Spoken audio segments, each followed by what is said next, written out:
Ryan Levy, welcome to the show. Thanks, man. Thanks for having me. Excited to be here. Yeah, this will be fun. So we go back to high school. Yes. We played a little baseball together Sure did, man. back in the day. The good old days. Yeah, fun times. But we're here today because we want to talk about your business, right? Cruit Group. I've been following you since you kind of started Cruit Group and kind of curious about that business and what you do, and then we'll talk about your other business as well. Cool. Yeah, sounds good. To start, it's Cruit Group. Cruit? Like recruit. Oh, okay, I got you. No, yeah. it's funny. I never thought of that. I guess because I've been in the industry so long. Yeah. But when I talk to new customers or new candidates, that is a common mistake. So I won't hold it against you. But yeah, we've been. I started Cruit Group about 3.5 years ago. So I've been in the recruiting industry going on 12 years now. So I guess I'm an industry veteran. But started my recruiting career in Chicago in 2012. I believe it was 2012. And moved to California after 8 years, spent a couple of years there. But finally started my own firm. Always knew I always wanted to start my own firm. And finally did it a few years back. And it's been fun. It's been a big learning experience for me. And we've grown exponentially, especially in 2023. So looking forward to a big 24. Yeah. So take us back to the beginning, like getting into the recruiting business. Is that something you're always interested in, or how'd that come about? No, definitely not something I was interested in. I guess to take a step back even further, I've always been an entrepreneur. Growing up, I flipped baseball cards and washed cars, mowed lawns. My sister owns a hair salon in Eastlake. I used to run that place in high school and in college when she was having kids. So I've always had the entrepreneurial itch. After college, didn't know what I wanted to do. I'm a people person, knew I wanted to do some sort of sales, and I've always been money motivated. So honestly, the only reason I got into recruiting was because I saw these 23, 24, 25-year-olds out of college, friends, making a ton of money. So I just decided to get into recruiting. And that's honestly the only reason I got into it. And then I really fell in love with the business. So I started with a Tampa-based company actually in Chicago, a company called K-Force, publicly traded firm. Really good training. So I went through the process with them. I spent 6 years with them and then went to a smaller firm before ultimately starting my own. Okay. So talk to me about the recruiting business, or one, like what do you love about, what did you fall in love with? Like, what was that piece? I think it's just you're constantly learning every single day. Yeah. I'm big on knowledge, like knowledge is power, right? But it's also you're helping people, right? It's super rewarding to help someone advance in their career or help them land their dream job or help them land a job at a dream company.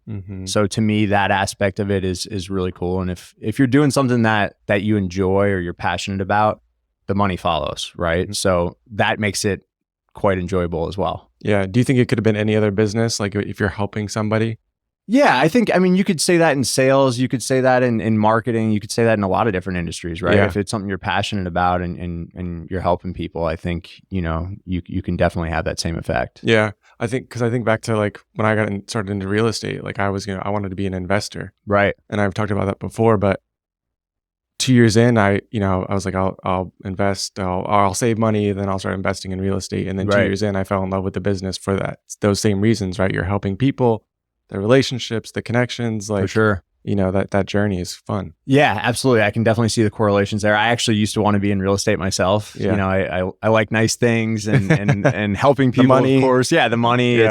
There's a lot of correlations there for sure. Yeah. Yeah. That's cool. So talk to me about like your, I guess your job or like your day to day for anybody, because I'm not familiar with like how the recruiting role works, and I guess explain that. Yeah. So there's basically two worlds in recruiting. You have corporate recruiters and then you have agency recruiters. I'm on the agency side. So basically what that means, on the corporate side, you work for one company. You work internally for a company. Okay. Let's just say Facebook, for example. Facebook hires thousands of people every year.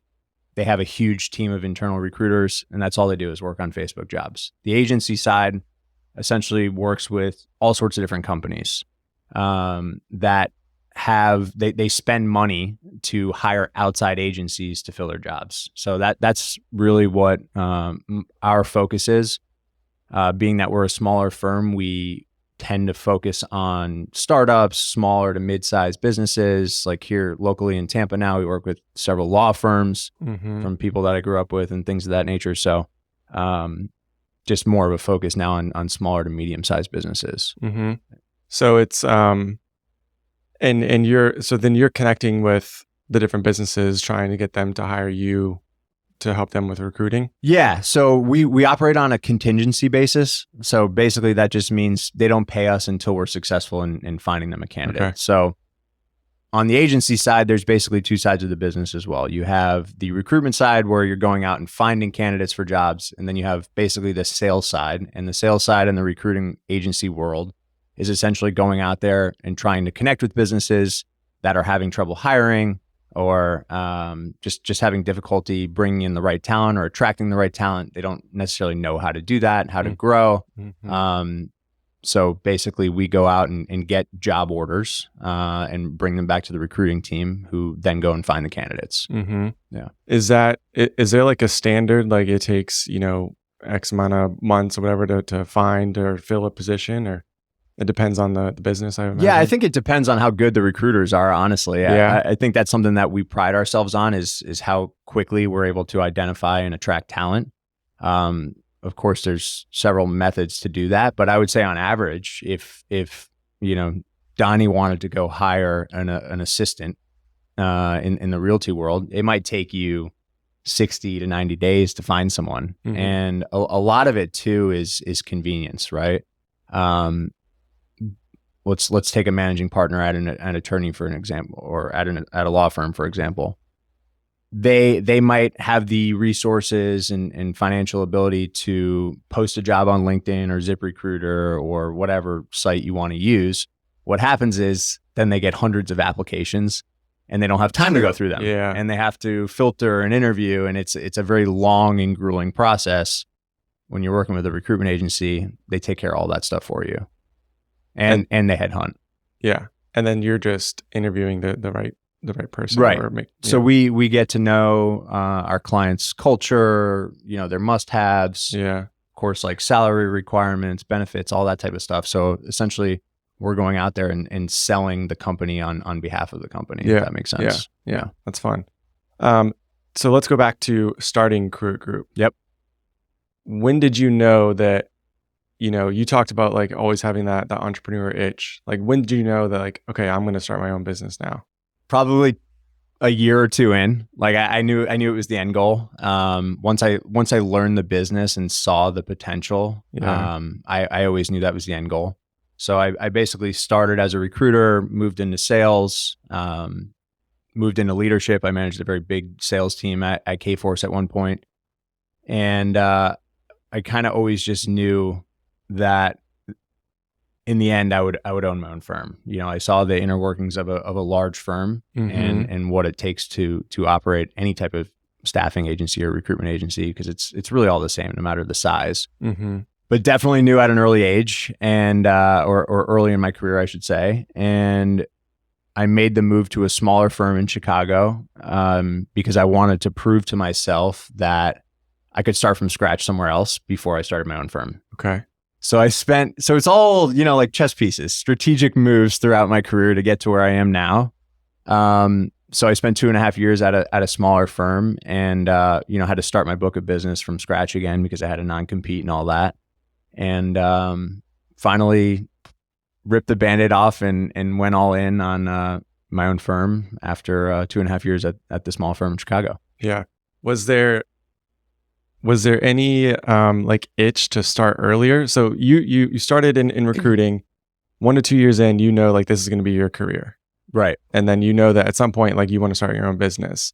Like why not start it 2 years in, or like, Yeah, I think there was definitely thoughts of it. Even before I went to the smaller firm in Chicago for a couple of years, I almost did it then. And my father was willing to float me the money or the investment to do that. He passed away about 6 years ago, so rest in peace. He'd be proud of me now that I finally did it. But I definitely had the urge, and one of my mentors kind of talked me out of it. So I think that the timing was right for me, for sure, because in the recruiting business, it's a very relationship driven business. Mhm. There's a lot of, independent recruiters out there that don't have experience and, they're just good salespeople, but ultimately a lot of those people fail because they don't know what they're doing, right? Mhm. You can get opportunity if you can sell, but like if you can't deliver, your opportunities are pretty limited, right? Yeah, right. So I just think it was time. You have to put in the time and build the relationships to ultimately be truly successful, right? Mhm. Yeah, I think that's I think about that in real estate. I think now in real estate, like bigger teams are a big thing. And so new agents getting into the business, like a lot of them are joining teams. And I think there's definitely some positives to that. I went the route of like, just being a solo agent. Right. Probably took a little bit longer to learn the business and learn Oh, I'm things, sure. Yeah. but so like having a team, having mentors and stuff is sure is powerful. Yeah, for sure. I mean, and I think working at a bigger agency helped me ultimately. I worked in Yeah. like your typical like boiler room sales environment when I first started. It was like, I used to go under my desk with my hard phone, like, before cell phone. I mean, cell phones were around. I'm not that old, but like we still use desk phones, Yeah. and Yeah. like I'd go under my desk because it was so loud and like footballs are flying across the room just to try to close a deal. Yeah. And then, you go to a smaller firm and it's a lot different. But I mean, to your point on mentorship, like that's something that's been important to me throughout my entire career. And like, Yeah. I try to be a good mentor to the people that work with me now. Yeah. Yeah. I like that. What do you see the use of, I read some stats on like AI affecting recruiting and that sort of stuff. Like how is that like intertwined into your business? Yeah, it's interesting. I've always been like somewhat techie. Yeah. I mean, even the first 8 years of my career, I only did technology recruiting. Now we mix it up and do pretty much anything, just depending on the relationships. But I use it daily, honestly. Like I utilize ChatGPT for various things, whether it's, writing an email or sales campaign for automation, like automated emails and things like that, or helping with social media posts or writing a job description. Like the fact that you can write a job description in like 30 seconds now or less Yeah. is incredible. Right. So I certainly see the value in it, and I will always be willing to utilize new technology. At the same time, I've heard since I started recruiting that like robots were going to take our jobs or AI was going to take our jobs way back then. Yeah. I think what'll happen is it'll weed out the bad recruiters and it'll make the good recruiters even better. If you can just utilize technology to become more efficient or a better writer or whatever it is, because there's recruiting is sales, right? Mm-hmm.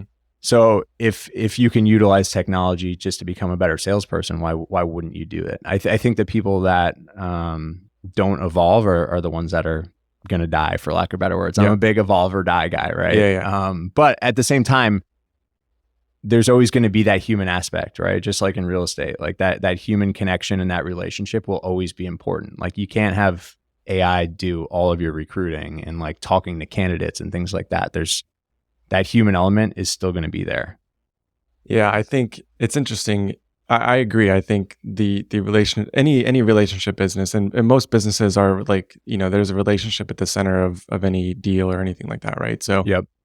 I think that keeps I agree. Like it keeps like the ones that are evolving and using technology, it keeps them in the business and makes them even better at what they're doing anyway. Yeah, absolutely. I mean, I use it for contracts now too. Yeah. Like, I don't need to spend a ton of money to hire an attorney to write me a contract, or Yeah. I know it's not foolproof, right? Like I don't just like put something in ChatGPT and I'm like, and then I let it rip. Yeah. Like I'm gonna That's read good. it, I'm gonna go through it, I'm gonna be like, no, you need to change this, But it's cool that you can use it for things like that. I use it to write master service agreements and statements of work and all sorts of different things. And I do have an attorney that I've shown him like, hey, like this is, and he's like, yeah, this looks pretty good. I changed this, but the thing is smart, Right? So use it. Yeah. It'll be interesting to see like how the attorney's role like changes too, right? Because if you can just draft your own contracts and that sort of stuff, maybe you have them, to review things or whatnot. Yeah, 100%. I mean, if you know how to, the biggest thing with AI and ChatGPT specifically, or whatever you're using, Google Bard or whatever they call it, I think it's you have to learn how to prompt the thing, right? Like Yeah. that's the big thing, is learn how to talk to the machine. And Right. if you can effectively talk to the machine and coach it, the sky's the limit. It's really cool. Yeah, it is. All right, so I have a couple of stats here, and I want to kind of get your reaction to them. So one thing I found: 86% of professionals prefer remote work, at least part time. Are you seeing a lot of that? Yeah. It's been an interesting evolution in the professional workforce. Mhm. I personally prefer remote work still to this day. I worked remote a good amount before COVID, and then naturally during COVID, fully transitioned to remote work. Cruit Group is all remote, but at the same time, I certainly see the value in face-to-face interaction and face-to-face work, because you can learn a lot just by being around people in the same profession as you and listening to them on the phone or being in a meeting with them, whatever the situation is. So I certainly see the value of it, but we've seen a major shift across corporate America and startups, whatever you want to call it, where they're definitely pushing more return to office and less flexibility. But ultimately, I think the companies that will succeed the most and continue to grow are the ones that are offering like a flexible first environment. I think people realized during COVID that they can be just as effective, if not more effective, when they're remote. But also, not everyone can succeed in that environment. Yeah. It takes a unique person who's very disciplined to be able to be 100% remote. There's no doubt about it. So, I can see both sides of the coin, but I think the companies that are mandating 5 days a week on site, like that's just such an old school mentality, and I think it's foolish. Yeah. I'm the one, I like coming into the office, and I struggle working from home. Okay. I think part of it too is like when I first started in real estate, like being in the office, like learning from other people, being able to like go down and talk to my broker, right, is a big part of it. And I think that's kind of like the piece that I enjoy the most about like being in the office. Yep. And then, my business too is out in the For sure. field and that sort of stuff too. But yeah, one of the other stats I read too was I think it was like it was close. It was like 75% of them, 75% of the workforce felt that they were more productive working from home. Right. So yeah, I believe it. It's just like I said, it's definitely not for everyone. Yeah. Look, I'll do a Peloton ride in the middle of the day. I'll do laundry. I'm working on my other businesses from time to time. Like I'll record a podcast in the middle of the day. Yeah. I think you have to be really good about time management. Like that's something that's definitely made me successful. Like I used to be like organized chaos, and in a way I still am. Like I've got sticky notes all over my desk, but I also live by my calendar. Yes, I work a 12-hour day every day, but if I'm not busy on a Thursday, I'll go play golf. Like there's nothing that's going to stop me from doing that if I've effectively managed my calendar. Yeah. So it's really about finding the right balance. And if you can be productive in any job, in any industry, like that's the bottom line. If you're producing, no one is going to be breathing down your neck being like, okay, you left at 5:05 when like you should be here till 6. Right. Or, like it shouldn't matter as long as you're being productive. I just think the workforce nowadays wants more flexibility, especially people with kids, or maybe they're a caretaker or whatever it is. You as an employer, you should be more flexible. That's all. As long as they're being productive. Right. Got to set the expectations, right? Yeah. Have some boundaries there. Yes. I like it. This is kind of along the same lines, but 77% of workers say they've accepted a job without visiting the physical office. Yeah, I believe that. Absolutely. Yeah. When I first started in recruiting, we were so segmented. Like I only focused on Chicago or the suburbs, right? Okay. And now, of the 30 clients or whatever that we actively have, I think maybe 3 of them are in the Tampa Bay area. They're all over the US. Yeah. So and a lot of them are still hiring through Zoom without face-to-face interviews. And you might not ever go into an office. Yeah. So yeah, 77% seems pretty accurate, you know? Do you see like any issues with not having like face-to-face meetings when hiring or just hiring through Zoom? I think it could be a little risky because Yeah. people are good actors, you know, Yeah, people yeah. are full of crap a lot of times. Yeah. Like I work in the people business, so I've been burned every way you could possibly imagine. Yeah. So yeah, I mean, maybe I have some trust issues, but yeah, I would say if you're gonna hire someone without meeting them in person, you should at the very least check references. Yeah. You know, but at the same time, I also think references are kind of a joke because the references that people are going to provide you are going to be, Of course they're going to be good. of course, like 90% of references are good. Yeah. If you can sneak in a backdoor reference, do a reference on them without you knowing. I know it's like, sounds a little shady, but it's like, hey, I saw you guys work together at this company. How was your experience with this person? Like, I don't think there's anything wrong with doing that personally, but references are kind of outdated in my opinion. Yeah, I like it. So let's talk about Wags and Wine a little bit. And from what I've seen, it's a really cool business, really cool idea. Like, where did it come from, and like, what is it? Yeah, crazy idea.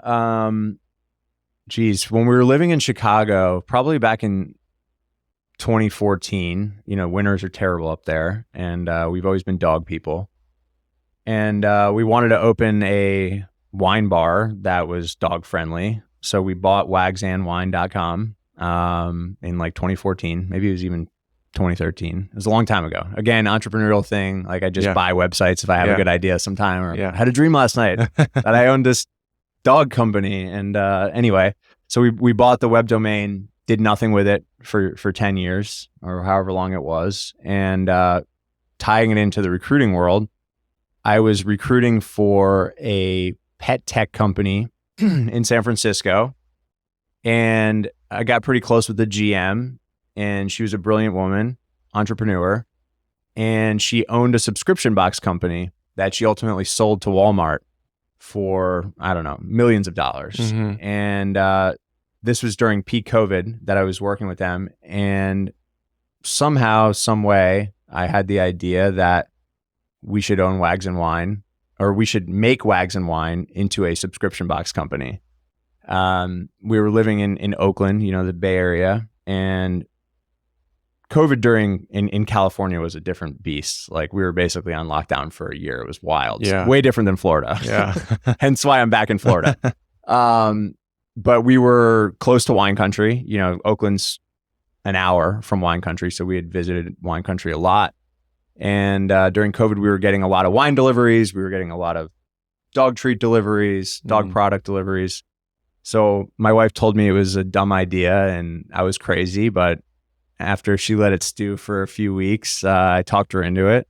And the rest is history. So essentially, it's a subscription box company that features small production wineries and healthy dog treats and goodies from small producers as well. Mm-hmm. You get 2 bottles of wine and 3 to 5 dog products. You can do it a monthly, every other month, quarterly. Great gift box. But yeah, we had no idea what we were getting into. Now we make wine. We've become a winery. Oh, cool. We have a wine brand called Hair of the Dog, Nice. which you can also get in our subscription boxes, or you can buy it without being a dog owner if you just want to try our wine. But yeah, it's been an interesting journey, man. I knew nothing about the wine industry. I just liked wine. Yeah. And yeah. I think it's interesting. Like one thing that stood out to me, like having this conversation with you now, is the time that, you know, an idea comes up, and then the time that you execute or realize that idea. Like in the society when we want everything like right now, like there's a lot of time there that, you know, ideas like it takes time to kind of work through the kinks and you know, vet out the process. Yeah, that's so true, man. I mean, there were several times where I wanted to give up. We were like, we don't know what the hell we're doing. Yeah. And it's been really cool to see the evolution of the product itself, the Wags and Wine product. If I could go back and look at our first box to what we're shipping out now, the product is 10x better. You know, at first we had breakage, we had bottles, you know, exploding, and just things getting returned to sender, and just an absolute nightmare. And we have it all figured out. It's a great product now. And it's funny, you know, 2.5 years in, now it's really starting to grow. So it's cool to see that. But Yeah, sometimes you just got to really go for it, and you got to really believe in it and continue down the path. It's tough being an entrepreneur, though. You know, It's like like you don't. blind faith. Yeah, Like, it this is really going to is, work. man. It's crazy, and but you just got to really believe in it, and you got to keep going. Yeah. What do you love about entrepreneurship the most? I think it's the creativeness. Yeah. Like I'm creative in some aspects, and in some I'm not creative at all. But I think it's the ability to create something and see it grow. And it's also the freedom, right? Like like I said, I can go play golf on a Wednesday afternoon if I want to. But to me, it's the freedom as well. Like not working for the man, you know? Mm-hmm. Yeah. I was always like, there's some power in that. Yeah. Just wasn't in the cards for me long term. You know, my father owned a tire store back in the day when he was younger. Like I said, my sister owns a hair salon.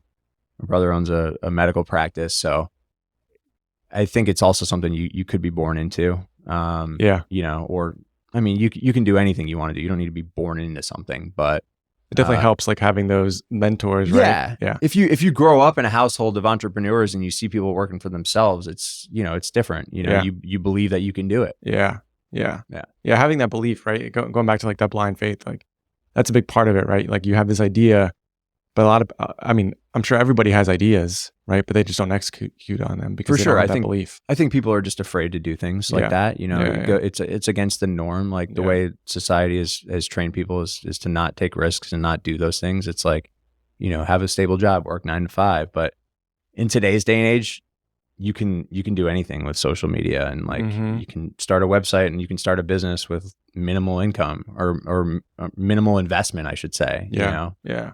Going back to, so that you just remind me of like your recruiting business. Do you recruit like on Instagram? I saw some stuff like that where like people are finding jobs through Instagram, and I thought that kind of surprised me. So that's one of my goals for this year, is to be better on social media. Okay. We have an Instagram account and we have a LinkedIn page. But I want to create more like free content on TikTok and Instagram and stuff like that, just giving people advice and building a brand and all that. But we actually have made placements depending on the role. Like I'm not going to go looking for a CFO on Instagram, right? But like, you know, maybe we're working on a social media marketing manager, or, you know, a receptionist, or anything really. But certain industries I've found, or certain professions, people aren't that active on LinkedIn. So you have to get creative when you're looking. Like I'm a big LinkedIn guy. I live in, like, LinkedIn is my Facebook or whatever. You know, I'm scrolling on LinkedIn just to see what's going on there. Is that typical, like corporate America is kind of like LinkedIn? 100%. Like that is our bread and butter. It's actually our biggest expense too, to pay for premium LinkedIn to be able to, you know, message anyone basically. But yeah, I mean, I think social media is huge now for sure, but it's also part of branding. But yeah, you can, long story short, you can definitely use Instagram and Facebook to find people. You know, like I've found paralegals on Facebook. There's like, you know, you and I are older millennials, right? So like Facebook, like I remember when Facebook was used to meet just people in your dorms. Like you had to have a college email to get on Facebook. But now, you know, the like our parents and the older generations are big on Facebook still. So there's actually a Facebook group for anything. Yeah, that's true. I'm a big Facebook group guy now. Like I collected baseball cards and stuff now, or I used to, and I'm still just like interested in what's going on. So I'm in a baseball card group. I'm in like a paralegal group. Just when I get a paralegal job, I'll post it on Facebook, and people reply and they message you, and like you have to get creative to make sales, to find people, you know? Which is it's challenging and but also fun, right? Because there's so many different ways to find jobs or to make a sale, whatever industry you're in. Yeah, absolutely. And the other thing that kind of gives me a good point to make is, if I could give one piece of advice to someone who's looking for a job, it would be, and this is any industry, you have to network and you have to like market yourself. Especially now in corporate America, like sadly, there's been a ton of layoffs in 2023. There's just like overhiring in COVID led to a lot of layoffs, in my opinion, because more remote people and just companies overextended themselves, right? So there's a lot of really good people on the market right now, especially in the tech world. But I know this is true in a lot of industries. And I've done some consulting in the recruiting world on the internal side as well. So I've seen how many people are applying to these jobs at big companies and things like that. And we're talking hundreds of applications to one job. Crazy. And if you don't know someone, it's really hard to get seen. You know, like you have to be able to network and market yourself. So part 2 of my advice on that would be, if a recruiter reaches out to you on LinkedIn or Facebook, Instagram, whatever, even if you're happy in your job, talk to them, because you just never know when the rug is going to get pulled out from under you. True. You know, especially if you're working at a big company, man, like they're worried about their bottom line. And as shitty as it sounds, they're not worried about you and what bills you have to pay. You know, like you're really just a number to most of these companies. Right. So just take the call, like build your network, keep your LinkedIn profile up to date, and you know, make friends. Like even if you're not looking, you should still talk to people, because you never know where that person's going to end up, and you might want to work at that company. You might get laid off. You might get fired. You might hate your boss, but like it might not be right now, but it might be a year from now. Yeah. That's like such great sound advice. I relate that to the podcast too. Like the conversation that I have on here, you know, I may not have a deal or something may not come up from this conversation, but you know, 3 years down the road, like something may come up. So it's just relationships. It's just connecting with people. Yeah, 100%. I believe in that. And like you did not have an ulterior motive with this podcast. I know that, but right before we started, I was like, hey, I might be looking for a beach condo soon, and I might want to sell my house. Yeah, you know, and I'm going to give you an opportunity over Joe Schmo's real estate in St. Pete just because I know who you are, right? Like that. So I totally agree with you, 100%. Yeah, I love that. So where can people get more info on Cruit Group? Or Cruit Group. I'm going to, it's going to take me a minute to get past that. Yeah, it's all good. All good. And then Wags and Wine.